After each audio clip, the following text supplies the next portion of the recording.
With Radio Algeria International, you will not miss a single major political or economic event. Radio Algeria International, our voice in the world.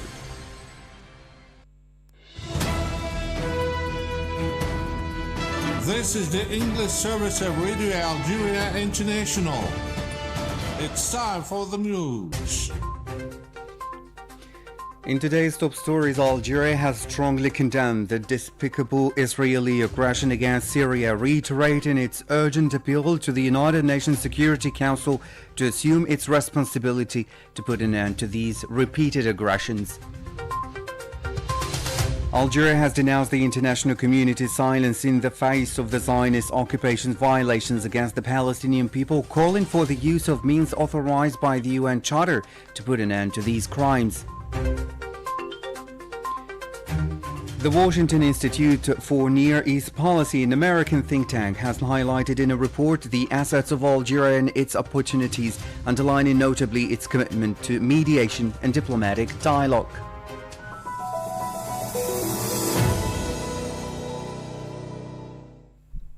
Hello and welcome to Radio Algeria International. I'm Jamal Slimani.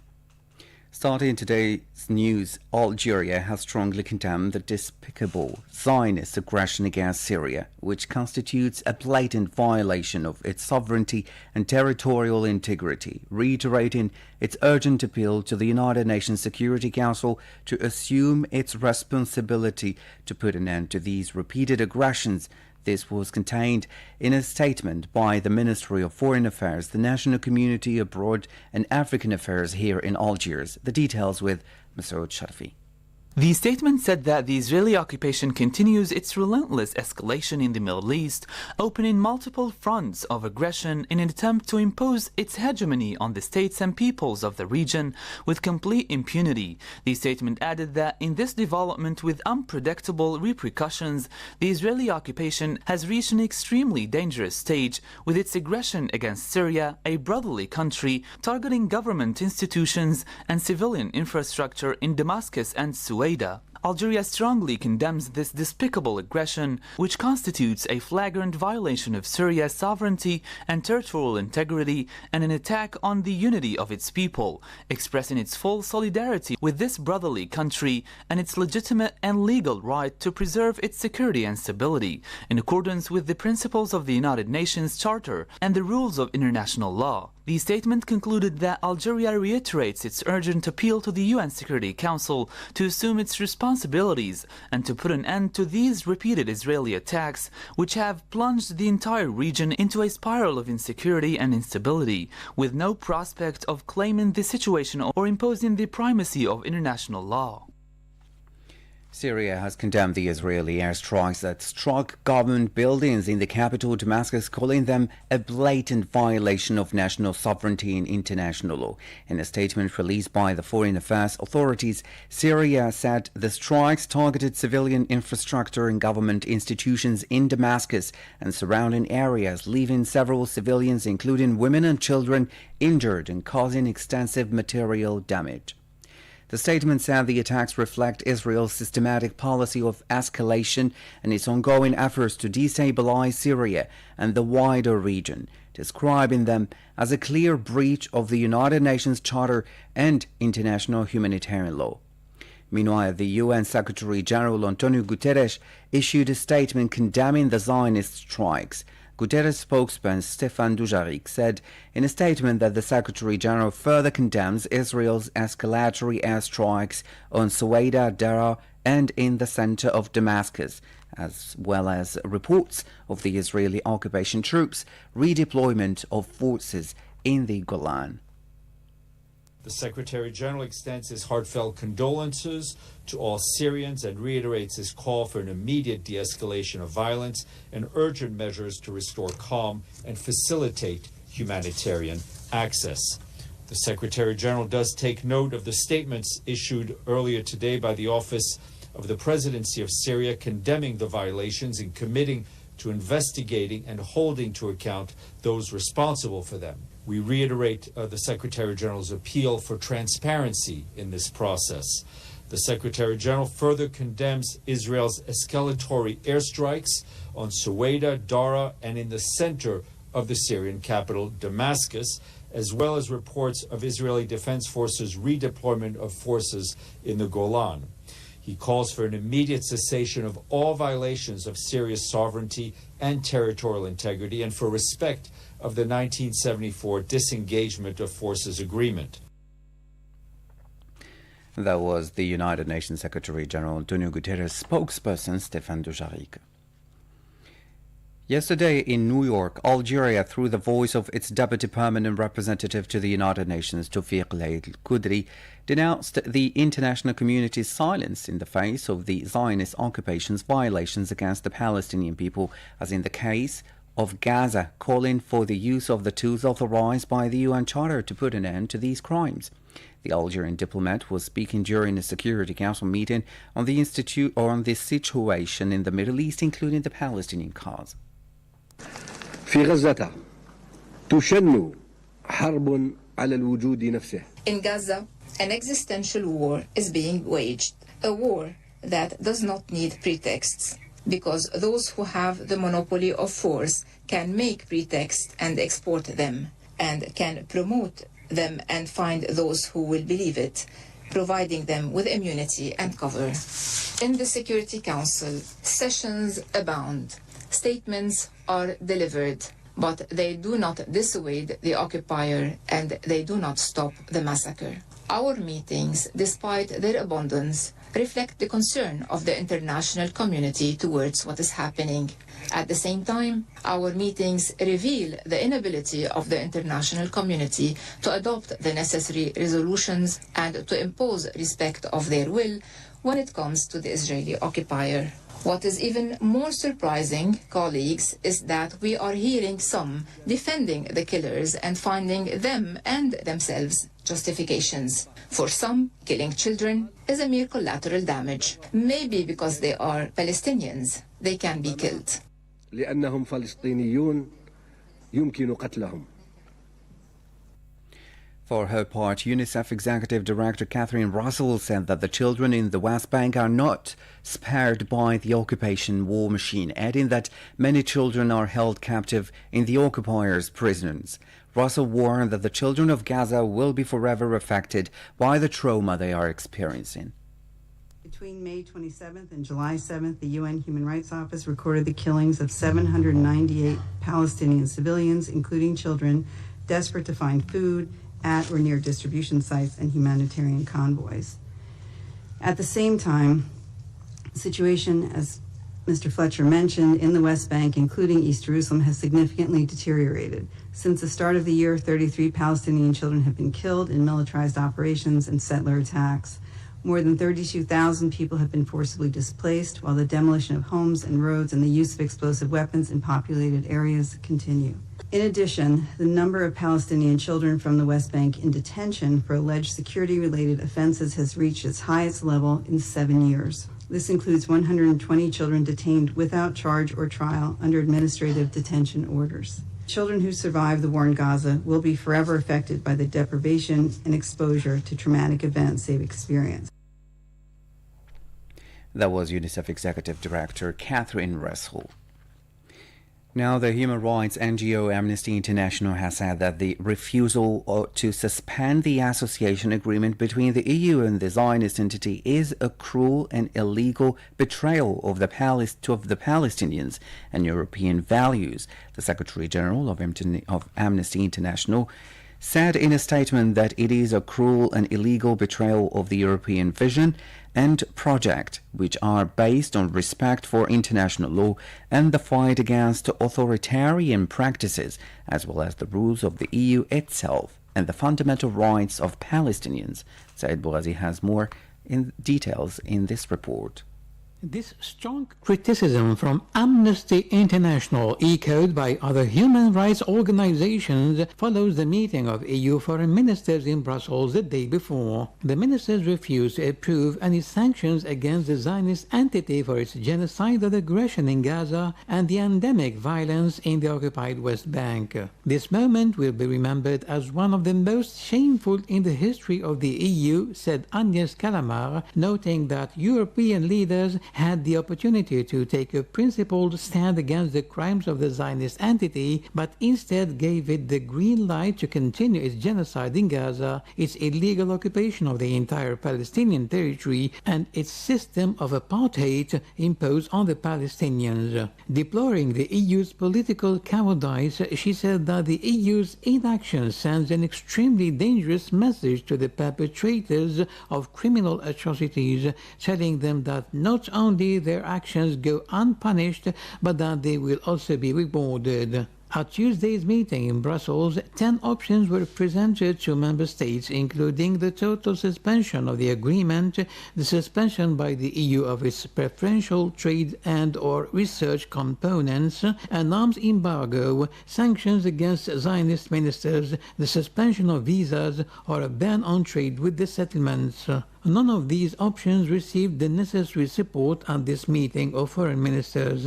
In this respect, Amnesty International calls on EU member states to end all forms of cooperation with the Zionist entity that may contribute to its serious violations of international law, notably by taking measures to prevent trade relations or investments that help maintain the illegal situation created by this entity in the occupied Palestinian territories.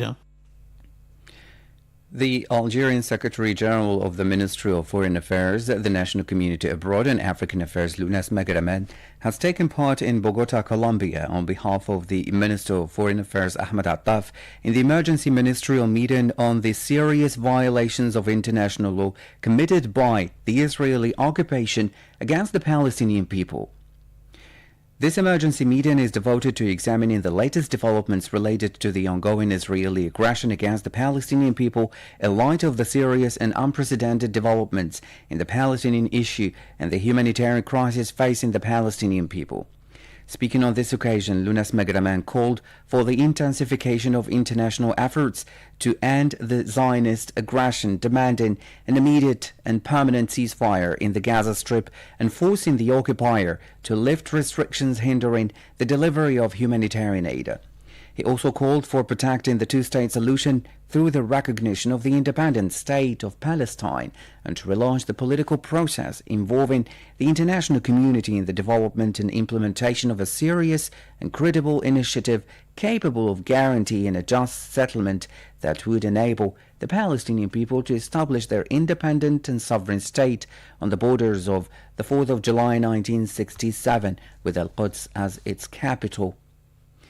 Mr. Megraman has been received by the Minister of Foreign Affairs of the Republic of Colombia, Ms. Rosa Yolanda, on the sidelines of his participation in the emergency ministerial meeting on the serious violations of international law. Now to other news. As you followed in our top stories, the Washington Institute for Near East Policy, an American think tank, has highlighted in a report the assets of Algeria and its great opportunities, underlining notably its commitment to mediation and diplomatic dialogue, its natural resources, as well as its dynamic youth. Said Bourazi tells us more in this report. The body's report on the future of strategic relations between Algiers and Washington says that the United States should divert resources to shaping bilateral relations in a way that promotes stability. The paper, entitled A Voice to Follow in the Context of Changing Global Dynamics, urges the U.S. government to strengthen its ties with Algeria due to its strategic importance and its commitment to peace at the regional and international levels. Faced with growing instability in the Sahel, Washington should take advantage of Algeria's willingness as a regional leader in peace and security to benefit from its experience in the fight against terrorism, it said. The stronger the bonds of mutual trust and respect, the more the two countries, Algeria and the United States, will be committed to a stronger partnership in the fight against terrorism through intelligence sharing and other forms of cooperation, notes the text, which mentions three major areas of cooperation to be developed developed between the two countries, namely the economy, the fight against terrorism, and cultural exchanges. The report mentions other sectors of cooperation such as health and agriculture, which give the two countries opportunities for a beneficial partnership. Beyond agriculture, mining and agro-industry are key non-hydrocarbon sectors that the Algerian government wishes to develop, notes the Institute, noting Algeria's willingness to promote English teaching. A memorandum of understanding has been signed in Algiers between the Directorate General of National Security and South Korea's National Forensic Service as part of efforts to strengthen police cooperation between Algeria and South Africa. Mr. Sharfi has more. The signing ceremony was presided over at the DGSN headquarters by the Director General of National Security, Ali Badawi, and the President of the South Korean NFS, Lee Bong-woo, in the presence of Ambassador of the Republic of South Korea to Algiers, the Director General of the Korean International Cooperation Agency, KOICA, a high-level delegation from the same party, and senior officials from the DGSN. In his speech, Mr. Badawi highlighted the shared commitment to boosting security cooperation and thanked South Korea's authorities for supporting a key project that will enhance and modernize Algeria's forensic police capacities.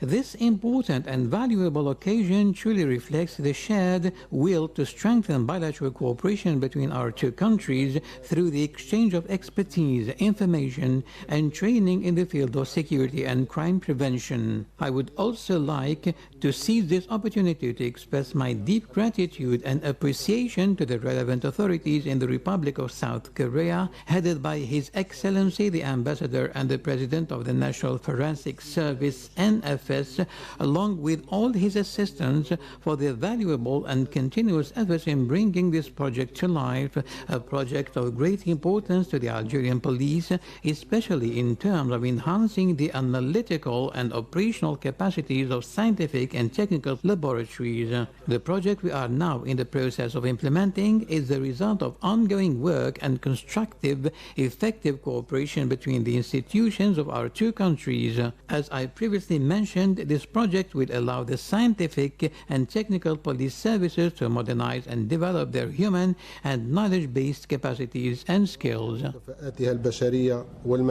For his part, the head of the South Korean NFS said the agreement reflects the trust between both sides and aims to boost forensic capabilities through shared technology and knowledge, with the KOICA-led official development assistance project marking a key step forward. This agreement we are signing today is the fruit of the trust that our two institutions have steadily built toward a common goal.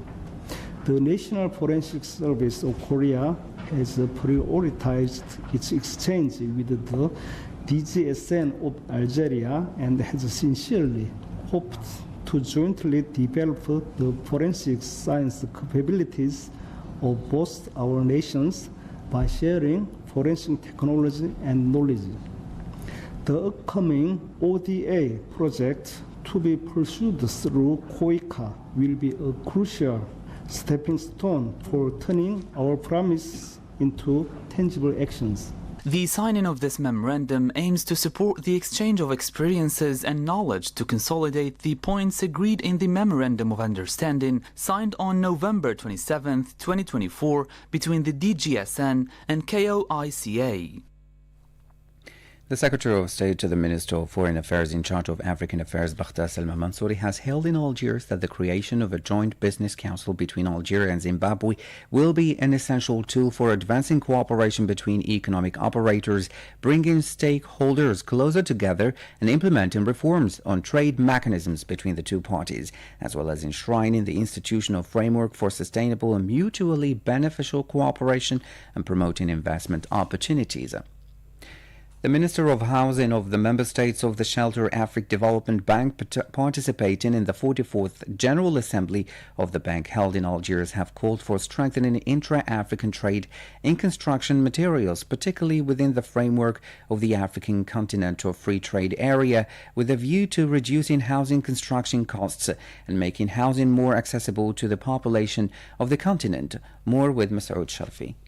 These calls were made during a roundtable bringing together the participating ministers, organized on the second day of the event under the theme Autonomy and Sovereignty in the Housing Industry in Africa, Opportunities and Challenges. The minister urged the use of local materials, stronger intra-African trade via AFCFTA and a digital platform, while calling for expertise exchange to drive innovation and affordable housing. The Director of Treasury at Shelter Afrique Development Bank, Nabil Mahfoud, said the initiative serves as a platform for cooperation among 44 African countries, enabling nations like Algeria to export construction materials to others in need, with the goal of fostering inclusive growth within the continent without relying on external sources.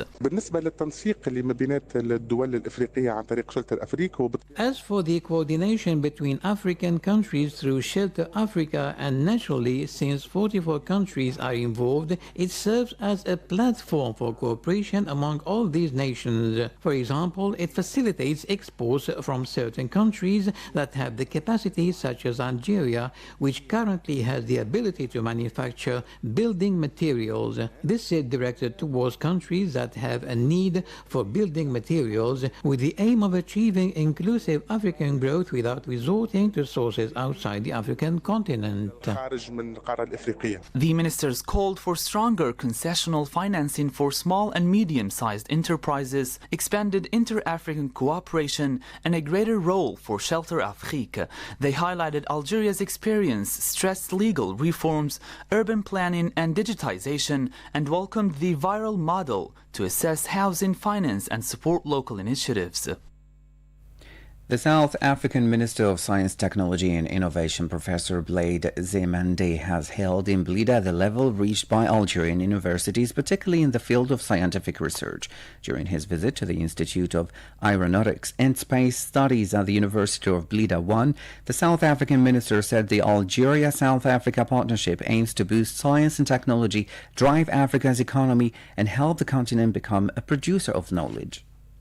The partnership between Algeria and South Africa aims to leverage science and technology for mutual growth and regional development, and underscores the commitment of both countries to advance Africa's scientific development and participation in global technology forums.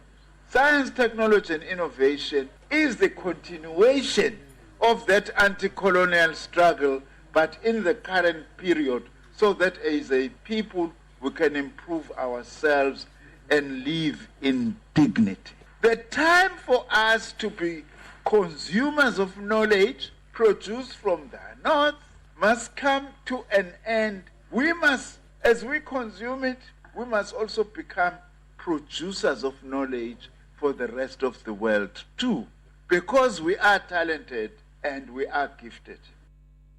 That was the South African Minister of Science, Technology and Innovation, Professor Blade Zemande. Stay tuned to Radio Algeria International.